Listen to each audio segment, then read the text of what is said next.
విఘ్నేశ్వర స్వామి వారి యొక్క నిమజ్జన మహోత్సవ కార్యక్రమం సందర్భంగా మేషరాశి వారు ఎలాంటి విధానాలు పాటించాలో ఈ వీడియోలో సవివరంగా సంపూర్ణంగా తెలుసుకుందాం. మేషరాశిలో ఏ నక్షత్రాలు వస్తాయంటే అశ్విని నక్షత్రంలో 4 పాదాలు, భరణి నక్షత్రంలో 4 పాదాలు, కృతికా నక్షత్రంలో 1 పాదం కలిపితే మేషరాశి అవ్వడం జరుగుతుంది.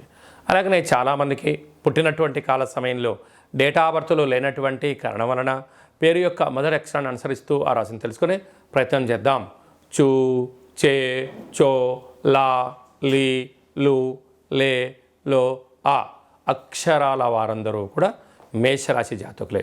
మేషరాశి యొక్క అధిపతి కుజ భగవానుడు కనుక విఘ్నేశ్వర స్వామి వారి యొక్క నిమజ్జన మహోత్సవ సందర్భంగా ఈ సంవత్సరం రాజుగారు కూడా కుజ భగవానుడే అవ్వడం వలన, రాశాధిపతి కూడా కుజుడు అవ్వడం వలన వీలైనంత వరకు స్వామివారికి ఎరుపు రంగు ప్రసాదం అంటే కేసరి కానీ మందార పుష్పాలతో అర్చన చేయడం కానీ, అదే కాకుండా కందిపప్పుతో కూడుకున్నటువంటి కుడుములను నైవేద్యంగా ఏర్పాటు చేయడం కానీ, అలాగే కందిపప్పుతో ఏర్పాటు చేసినటువంటి ఆ యొక్క ప్రమిదలను ఒక 7 ప్రమిదలను ఏర్పాటు చేసి 7 ఎర్రటి ఒత్తులు పెట్టి స్వామివారికి అర్చన, అభిషేక, ముగింపు మహోత్సవ కార్యక్రమంలో పాల్గొనడం వలన రుణ, రోగ, శత్రు సంపూర్ణమైనటువంటి జాతకంలో ఉండబడినటువంటి 1లో కుజుడు కానీ, 2లో కానీ, 4లో కానీ, 7లో కానీ, 8లో కానీ, 12లో కానీ కుజ భగవానుడు సంచారం చేసినప్పుడు సకలమైన దోషాలన్నీ తొలగిపోయి అనుకున్న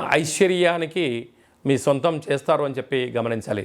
కనుక గణపతి స్వామి దగ్గర వీలైతే నవరాత్రులలో కానీ ముగింపు ఉత్సవ కార్యక్రమాల్లో ఈ కార్యక్రమం ఆచరింపజేసినట్లయితే అద్భుతమైన యోగం మీ సొంతం అవుతుందని చెప్పి గమనించాలి. అలాగే 2వ స్థానంలో గురు సంచార స్థితి శత్రుస్థానంలో ఉన్నాడు కనుక విద్యాపరమైనటువంటి, ఉద్యోగపరమైనటువంటి, ధనపరమైనటువంటి చేర్పులు, మార్పులు కనపడుతున్నాయి. మీరేం కంగారు పడనక్కర్లేదు. తృతీయంలో కుజ భగవానుడు సంచారం చేయడం వలన తల్లిదండ్రులతో, గురువులతో, అన్నదమ్ములతో స్నేహపూర్వక వాతావరణంగా ఏర్పాటు చేసుకోగలిగినట్లయితే రాబోయే కాలమంతా సువర్ణ యుగం అని చెప్పి గమనించాలి. పంచమ స్థానంలో బుద్ధ భగవానుడు సంచారం చేయడం వలన నూతనంగా ఏదైనా చెయ్యాలి అనుకుంటున్న వారందరూ కూడా మీ యొక్క ఆలోచన విధానానికి ఇది చాలా మంచి కాలము అని చెప్పి గమనించాలి. 6వ స్థానంలో రవి, శుక్ర, కేతు సంచార స్థితి ఉండడం వలన దూర, వాయు, జల ప్రయాణాలు చేసేటప్పుడు మీ యొక్క జన్మ నక్షత్రం రోజున, జన్మ తిథి ఎందున, పూర్ణిమ అష్టమి తిథి ఎందున దూరావాయు జల ప్రయాణాలు పెట్టుకోవద్దు. దీనివల్ల రోగ సమస్యలు వెంటాడే పరిస్థితి చాలా అధికంగా ఉంటుంది. లాభస్థానంలో శని భగవానుడు వక్రగమన సంచార స్థితిలో ఉన్నాడు కనుక వీరంతవరకు ధర్మము, ఆధ్యాత్మికత, యోగా, ఆసన, మెడిటేషన్ లాంటివి మంచి కార్యక్రమాలు ఏర్పాటు చేసుకోగలిగితే మీ యొక్క ధనం వృధా కాకుండా ఉండే పరిస్థితి ఉంటుంది. వ్యయంలో రాహు భగవానుడు ఉండడం వలన ఆర్భాటాలకు వెళ్ళొద్దు. ఉన్న దాంట్లో ఆనందంగా ఉండండి. లేని దారి గురించి అపోహలకు వెళ్ళారా ఉండేది కూడా పోయే పరిస్థితి చాలా అధికంగా ఉంటుందని చెప్పి గమనించాలి.